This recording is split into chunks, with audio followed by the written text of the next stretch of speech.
Hey, welcome everybody to another Intentional Success Monthly webinar. We're going to make some Q&A time today. I'm going to present some content as I always do, but you know, whatever questions you might have, that's kind of the theme for the day. But I'm going to answer some of the questions I think you guys should be asking. So, if you're new, welcome. I see a lot of folks here that I haven't seen for a while, so welcome back. Haven't seen you for a bit. See some new names on there. Fantastic. I'm Tom Stimson. You can reach me at tom@trstimson.com, visit my website, yada, yada, yada. We are recording this, so yay for that. You'll be able to archive it later, share it with your friends and family. And I'm always going to double check here because, well, that's how I roll. Before I get deep into the stuff here, I want to remind you that Jumpstart, which is my workshop, Jumpstart Workshops, we're having the workshop on planning and execution. Next month in Denver, we have a reception on the 14th, a meet and greet. Come in, meet some people, find some folks to go out to dinner with. And on the 15th, we will meet all day. I've got a lot of great content and development. I'm really looking forward to this. There's going to be a workbook, table exercises, all the stuff you know and love from Jumpstart operations, back in the day in the before times.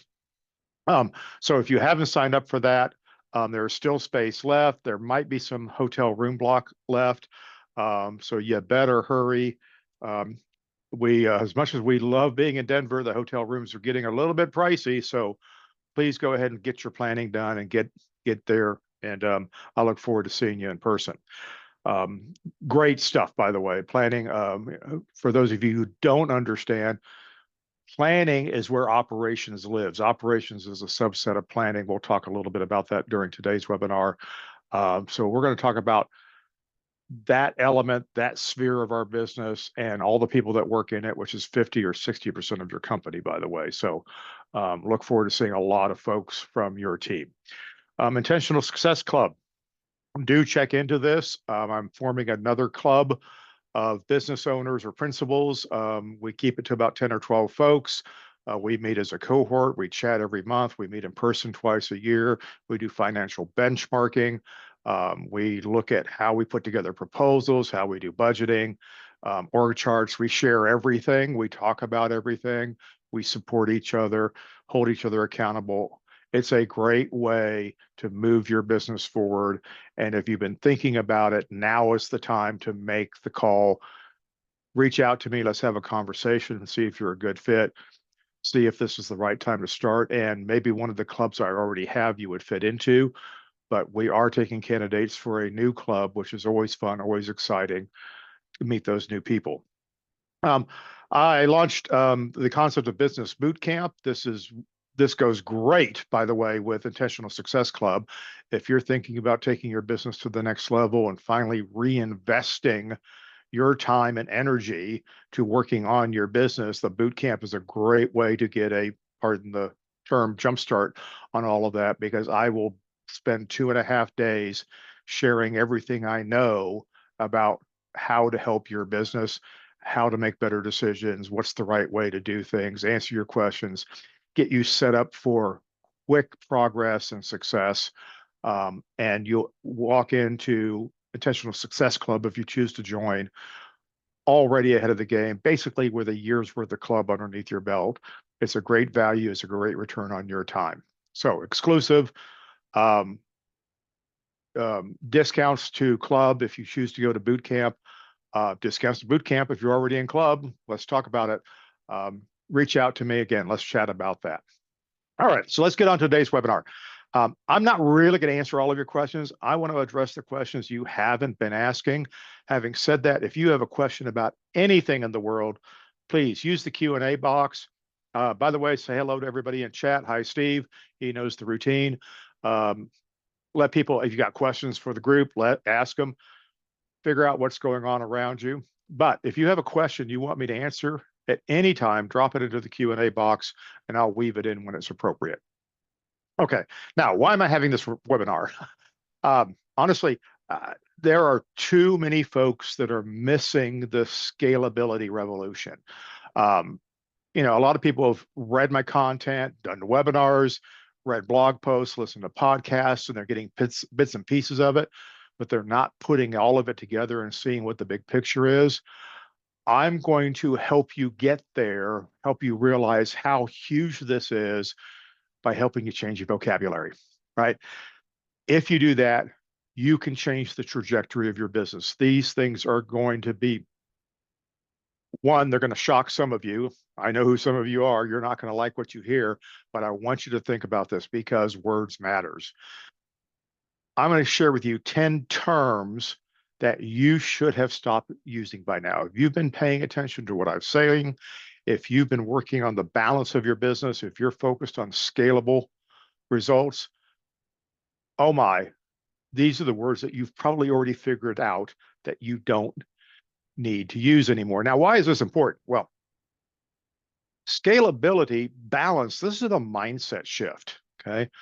We are pivoting to a very different business model than what we had in the before times pre-pandemic, what we had in the 35 years of my career before then. This is hugely important. And if you're embracing scalability and you're finding that balance for your business, then you've got to get buy-in from your team and you have to live this strategy. You're going to have to reinforce behaviors, the positive behaviors, and you have to de-emphasize the old ones. And language is going to help you do this. And remember, some of these things are going to be hard for you to convince other people of. I know, I do it all the time. The first sale is to yourself. You have to believe this, understand this, think about it, embrace it, and amazing things can happen for your business. So, the first word, I'm going straight to it here. I'm throwing down the gauntlet. We have got to stop using the word rental. Rental is a bad word. We are not in the rental. If you do shows for a living, you are not in the rental industry. Okay.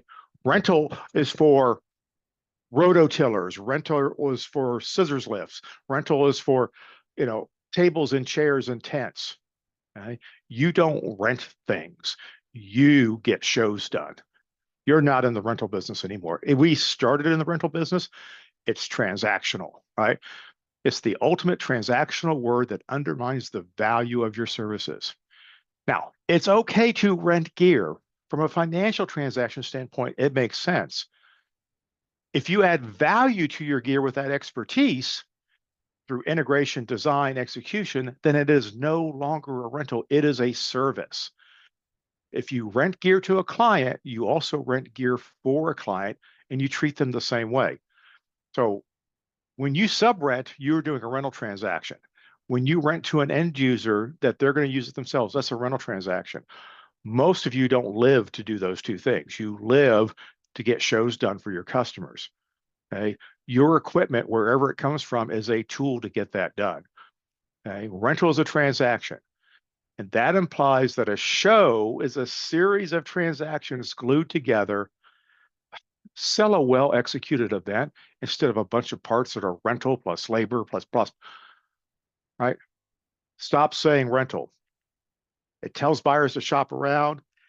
It's not what you do, and it's an accounting classification, and I'm not asking you to change your accounting.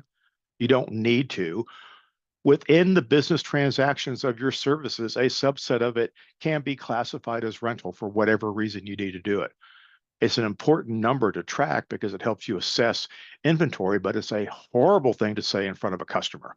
It's a horrible thing to put on your website. Rethink it. Right.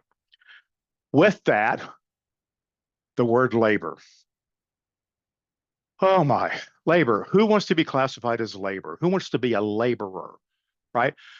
Yes, there is manual labor in some of what we do, but for the real value of what we do is our talent, our intellect, our experience. Labor pushes boxes, talent does shows. Okay. We can hire laborers for a show, but I'd rather you hired skilled people and professional stagehands and technicians. Okay. Crew support, team, talent, technicians, call them anything you want but labor. Okay. Do not write the word labor on your proposal anywhere. Okay. Call it show staffing. We can staff a show, but staff also implies employees. But we could use a staffing agency. See, Labor just takes us down some really bad paths. Okay. So figure out how to quit using that word. It undervalues what you do. It again, it makes you look transactional, and it suggests that what you do is something that you could buy anywhere rather than what you do as a professional service that customers come to you for. Which brings me to another word that I want all of us to get rid of. Unique. You are not unique. Everybody who tells me they're unique, that they are unique, have problems that they don't want to fix, and they justify that by saying that's part of our uniqueness. You know, we put a project manager on every single show. Uh, that's not unique. That's stupid, right? Okay, that's not special. That's mean you haven't looked at a more practical way of delivering a high value service to your customers. This means that you don't care about making money, or you think that project managers are the value that you bring, when in fact it's the process of project management that brings value, right? Don't be unique. Okay, it's immodest. It shows that you're uninformed, that you lack perspective, that you live inside of a bubble. Um, it's a it's a failure that we are treating as a feature. Okay? Don't be unique. Be important to people, but you don't have to be unique to do it. Are we having fun yet? Another word I want you to get rid of: markup. Oh, markup is fool's math. It is an emotional response to something that many of us don't really understand. I'm going to give you an example. I was thinking about this because I was working on a podcast on this topic the other day. Um, Back when I started doing freelance AV, when I was gigging back in the 80s, I made $10 an hour, and I was so happy I couldn't stand it. 4 hour minimum. You know, I could get 5 gigs a week. It's $800 a month. Um, it paid the rent and put groceries on the table. It wasn't a great living, but AV companies were charging 35 or $40 an hour for labor back then. So what I was getting paid was 25% of what they were charging. Okay. I didn't resent that markup. I had work. Right. We are afraid to mark stuff up because we say, oh, we marked it up 30%. That sounds like too much money. Oh, we marked it up 20%. That sounds like too much money. Okay. That's emotional. Okay. If you're trying to make 50 or 70% gross profit on every job, why in the world would you mark something up 20%? Because that's just going to pull your gross profit down. It's the wrong math. The right math is margin. Figure out what the margin is, right? If you want to make a 33% margin, you need a 50% markup. If you want a 50% margin, you need a 100% markup. Okay. Markup, we're scared to death to tell our customers we marked something up. Tell them that you're taking the cost and you're adding some margin to it. Okay. Even if you told them, hey, I'm adding 30 points to this, you're basically almost doubling it, right? Have a better language for this. Markup is bad math in sales. Stop it. Just don't do it anymore. Another bad word, and this is another rental word. Okay. We got to get away from rental, guys. Discount is a rental term. And oh, by the way, it's an infinite variable. You can discount more than 100%, right? Okay. It's a meaningless thing. It's a transactional word. It's a business to business concept. It implies that your prices are made up, which they are. Look, your fees for services are dynamic and situational. The conditions include, the timing of the event, the duration of the event, the complexity, the risk, the creativity, the expertise involved. If you convey a pricing adjustment as a discount, you're going to invite unfair comparisons to everything in your proposal. All right. I'll tell you a story. Back when before I got really busy in AV, I supplemented my meager freelance income by doing historic home remodeling. My brother was a real estate developer. He bought old houses. I'd get a team together. We'd go in and do the remodeling on it, get them updated and stuff. And I found out very quickly that I can go to Home Depot and buy lumber. I could call Home Depot and they would deliver lumber. But when I went to the lumber yard, And I placed an order, and the man said, "Hey, well, what are you using this for?" "Well, we're doing a remodel on a home." He goes, "Are you the contractor? Are you the homeowner?" "No, I'm the contractor." He goes, "Oh." And he pulled out his book and he flipped the page over and he goes, "I'm going to start you at column 8. I'm going, "Column 8? What are you talking about?" Okay. "This is the price for contractors. Now, do more volume. There's other columns over here." I said, "Oh, no, great." I was going, "Great." I was immediately getting a 30% lower price because I was a contractor. By the third order I placed, I was on like column 10. All right. That's not a discount. That's a pricing structure, right? We're giving somebody a better price for volume. So discount is a bad word. Your price is your price. Figure out how to sell that way. Get this word out of your vocabulary. It doesn't mean that you will never be reducing a price for a situational need. We're just not going to call it a discount, which implies that it's entitled. Ah, job cost. You guys know how I feel about job cost. Stop it. Just stop using the words. It's an out of date and out of step accounting concept, and it's not even financial accounting, it's managerial accounting. And that assumes, number one, that your prices matter, which they don't. It assumes that you know what your costs are, which you don't. Okay. What matters are your costs and your margin. And we can't do a job cost without a clear understanding of cost. And you have overhead costs that you have no way of factoring into an individual job. So cost and margin is where your price actually comes from. If you take all of your costs and you add a margin to it, that's your price. Comparing the job cost of one job to another job is absolutely irrelevant because they are always under different circumstances. Every job could have made more money, right? Job A and job B at the same time. I can make job A look really profitable. I can make job B look really profitable, or I can make them both just look good, right? Was the margin appropriate to the unique circumstances of the project? That's a question you have to ask before you job cost. You have to ask that question when you sell it. And if you answer that question correctly when you sell it, job cost is not going to matter to you. So job cost triggers a cascade of very unhealthy behaviors.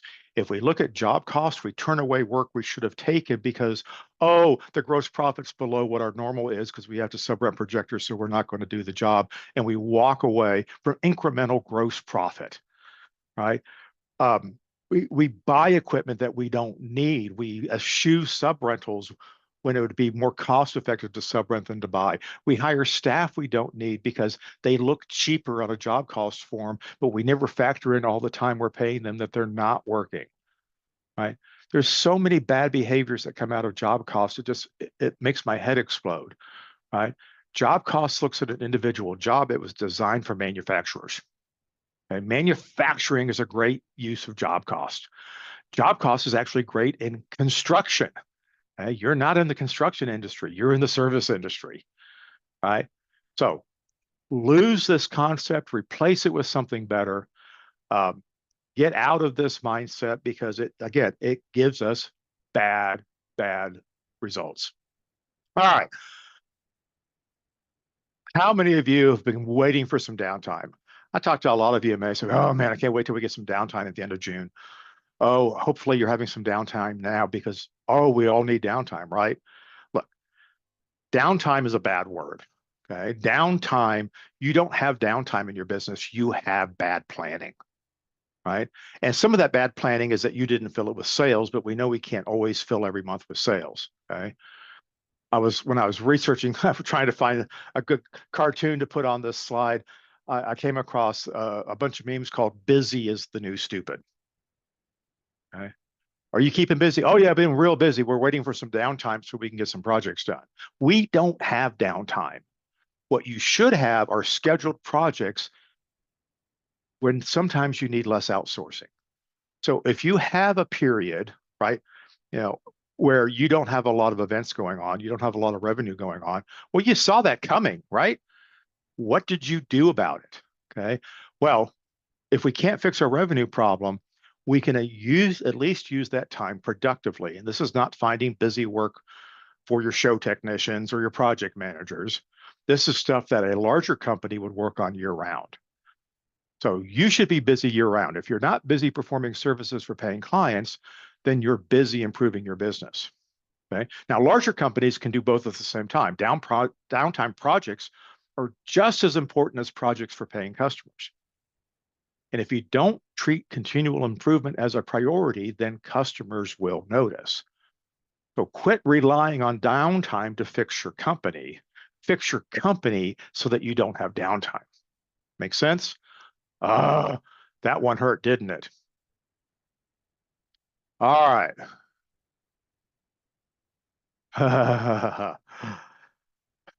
We do shows.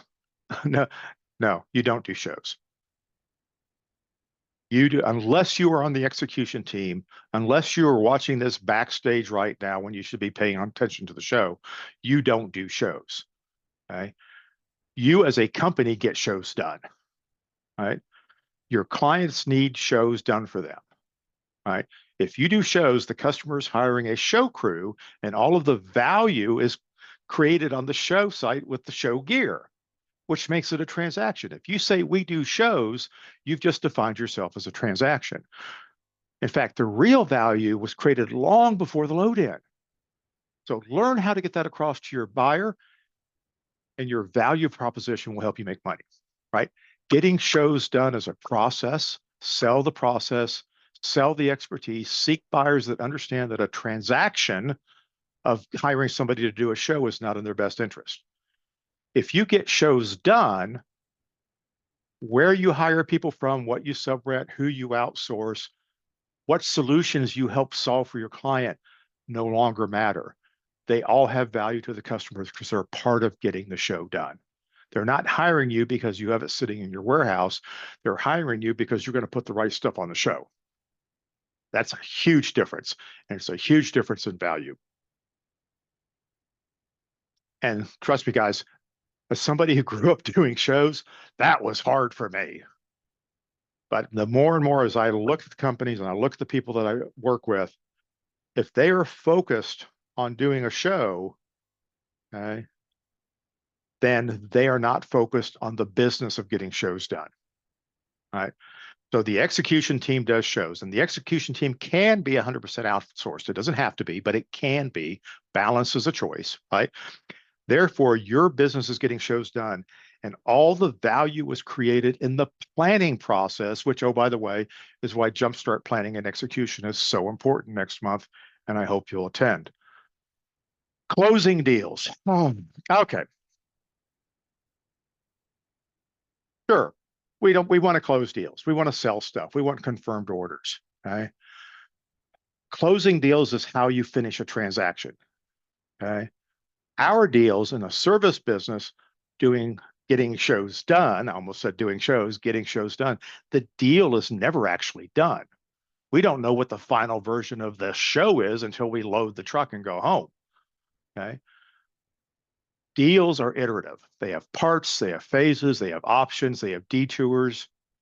What we do is agree to work together for fees applied to each element of the project. And those fees will evolve as the project progresses because the parameters, the scope of work, will inevitably change. So when you close a deal, you imply that there is now a hard line that both parties cannot cross. We have a signed order in the computer. Operations, not planning, operations is going, yay, this is the final version. We're going to do everything based on this. And then when something changes, they flip out because, well, I thought we closed the deal, right? Closing deals is not good. Agree on what the next steps are, okay? If you're trying to pack everything into one proposal and maybe hope that there's only a couple of change orders you have to modify, you don't understand what getting shows done is. You understand rental. And even rental transactions change over time. So lose these words, learn how to shift them out of your vocabulary. Two more words. I'm putting these together because we almost always say them together, sales and operations. Now, back when I had a real job, W-2 job, I was director of sales and operations. Why? Because I was corralling two silos, right? Now, it turns out that was extremely wise thing to do because operations needed to support whatever sales sold, and sales needed to sell what operations can support. And my job was to bridge the gap and make sure those things happen. But these are not healthy terms, right? Again, these are transactional terms. Now, operations. Think of operations as the door you open and close as you're giving a tour of the building. And here's operations. Now let's go look at the IT closet, right? Operations is a little cluster of desks somewhere in the back of the building. We don't really know what they do, right? They drink coffee and they're kind of curmudgeonly, right?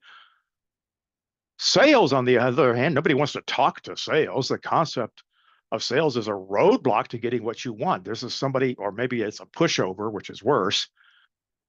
Now, selling is a process, okay? From an internal business view, we need to sell, which is a multifaceted and strategic. It's business, marketing, it's business development, it's design, it's estimating, and then there's a proposal with a sales accompaniment. So there is a salesperson in there somewhere, but sales is a subset of selling. Likewise, operations is a subset of planning. And I just did a podcast on this not too long ago, the final battle between sales and operations. Give it a listen. I'll get very colorful on that one as too. So what I want you to do is choose cooperation. Sales and operations will never cooperate because they are inherently silos. Selling and planning are spheres and they overlap and they're naturally collaborative. This is what my balance model is all about. This is something I want to help you better understand, and I look forward to working with you more on that. Now, I threw down the gauntlet here. I took a bunch of words that we say every single day, and I told you to quit saying them. And it's not that easy, is it? Right? So let's talk about, rather than saying, hey, we're going to draw a hard line and quit saying this, I want to teach you how to de-emphasize the traditional words and replace them with something other, because a memo is not going to fix this. You're not going to have a meeting and say, we're not going to say these things anymore, right? The first thing you do, pick one, understand why it's problematic. Rental is easy. Rental is transactional. Let's figure out places we can take rental out of our conversation. Let's look at our proposals. Let's look at our website. What can we do to replace it with something better? Now, many of the examples encourage negative behavior. So when I see, the things that I've talked about today, these 10 things I told you, there's a negative behavior that the term connotes. Okay? Understand what that is. What's the positive behavior? Okay, the positive behavior is that we meet your needs. The negative behavior is that we devalue it to a rental transaction, right? Identify the ideal outcome, right? We want to do a good show. We want to get a good show done. Explore the positive alternatives. Okay, you fit in here somewhere. You need to figure out where it is.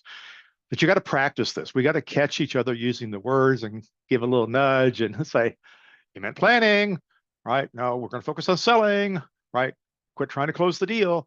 We can help each other do this, because when we say those things, we're not saying stop doing this. We're reminding the people what to do instead. So instead of saying stop trying to close the deal, just say, just get to the next call. Just get to the next step. Get them to say yes to something and then move on to the next thing. Okay. Trying to get it all done in one deal is a really heavy lift, particularly on complex jobs that happen over a long period of time. Now, get your questions ready. Whatever questions you have, I'm going to answer this question right now. Is a technical director part of the planning or execution team or admin? Well, it depends on what a technical director does. A planning team should have a technical director on it, which is why that is a great question. I might have a technical director who is on a job site, but most technical directors are designers. They're designing a technical solution, so they're really part of the planning team.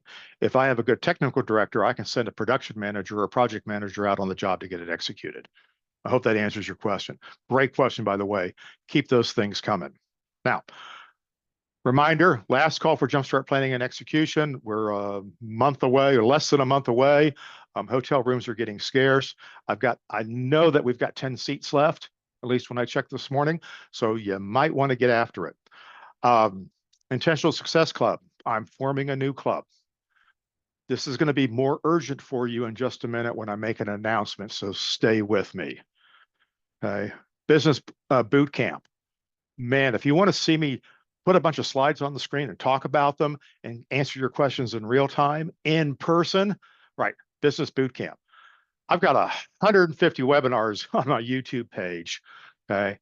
I can condense all of them into a 2.5 day boot camp and have time for every question you can possibly think to ask. But I've got a big announcement. Thank you guys for being here today. This is going to be my last webinar. After, I don't know, 10 plus years of regularly doing webinars, I'm giving it up. I've got 10 years of free monthly webinars. Sometimes they were weekly for a while.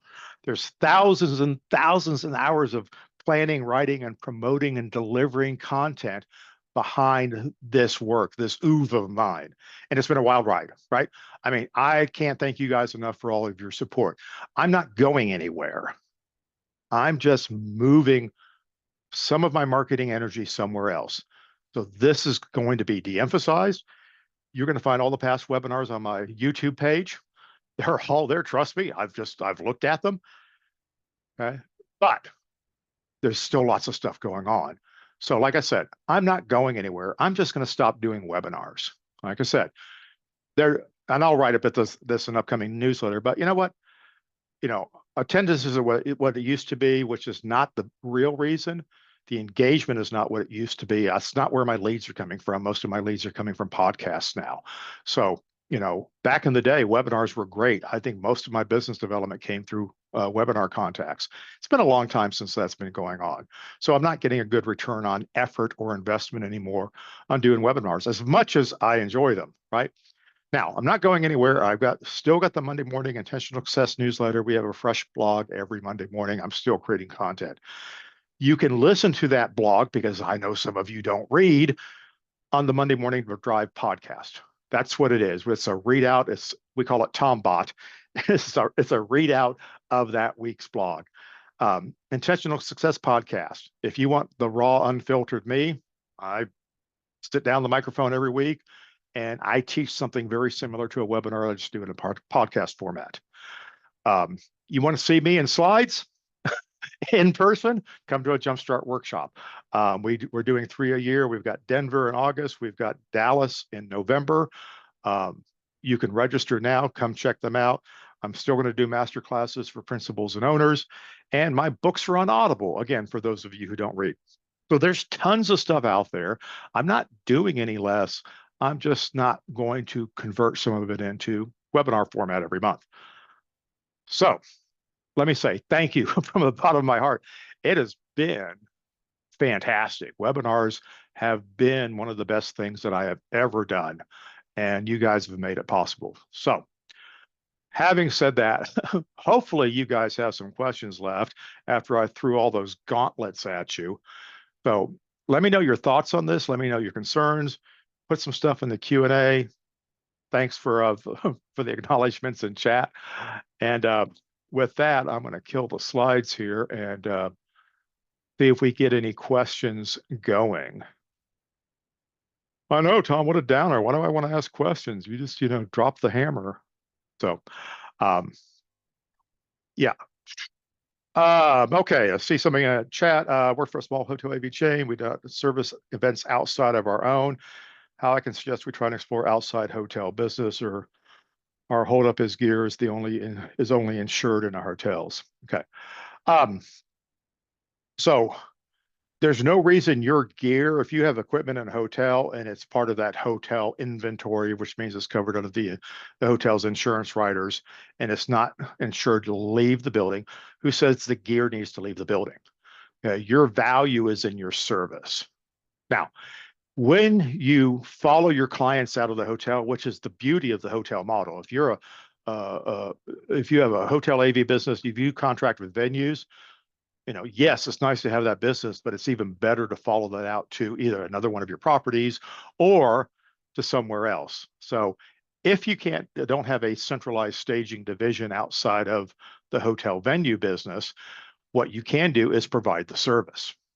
So client's very happy with your work, say thank you. Hey, can you help us do this show next month? We're at a different hotel, but it's not a hotel you're in. I said, of course we can help you. Okay. You're going to get their show done. you're not going to do their show. So getting their show done means what?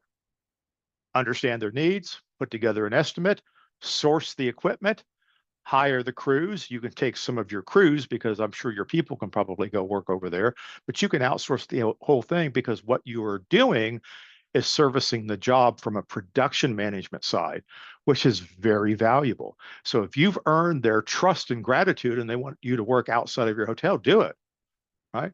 You're going to make money. If you outsource 100% of that show, you're still going to make 30 or 40 points of margin.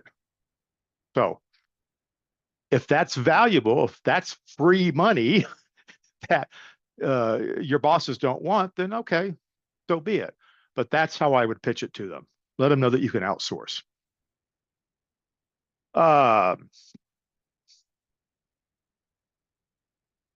Somebody's asking about Intentional Success Club and talking to other people. Look, the best way to learn about Intentional Success Club is come to the Jumpstart in Denver. I've got a bunch of club members there. My clubs are meeting after Jumpstart. We're having one of our in-person meetings together. So they're going to be well represented. They would love to talk to you. They are better at selling it than I am. They are huge fans. They can talk about their benefits. I'd be happy to make some introductions for you. So let me know you're coming and I'll get you set up. I'll make sure you sit next to the right person. All right, another. So this is a question about administration. So I'm not gonna even get into the question. I'm gonna paraphrase the answer. Okay. Administration is going to be the smallest part of your business. It's taking care of the finance, the HR, the payroll, IT support, all the services that you contract, like cell phones and rent and utilities. All of that can be centralized. The mistake many of us make is that we take some of our best people and we give them a second hat in an admin role. Like, how often have I come into a company and found out that their network administrator is their best production manager who's on the road 150 days a year, right? That's ridiculous, right? Outsource IT support, right? The highest and best use of that production manager is not coming back to fix your network, and he can't do it when they're on the road anyway. So we need to look at the things that support our business and get them under admin.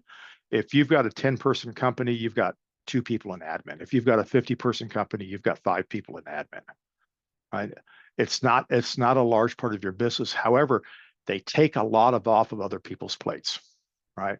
And the key to selling, planning, and admin is everybody needs to stay in their lane. Selling stays in selling, planning stays in planning, admin stays in admin, and get this, execution stays in execution, right? So if your job is execution, you're probably not part of the planning team. If you're part of the planning team, you're not part of execution, okay? That's an internal customer, okay? We stay in our sphere, but we also cooperate, right? So sales and admin have to cooperate because this is where we get cost information and we get data reports, okay? And we get forecasting.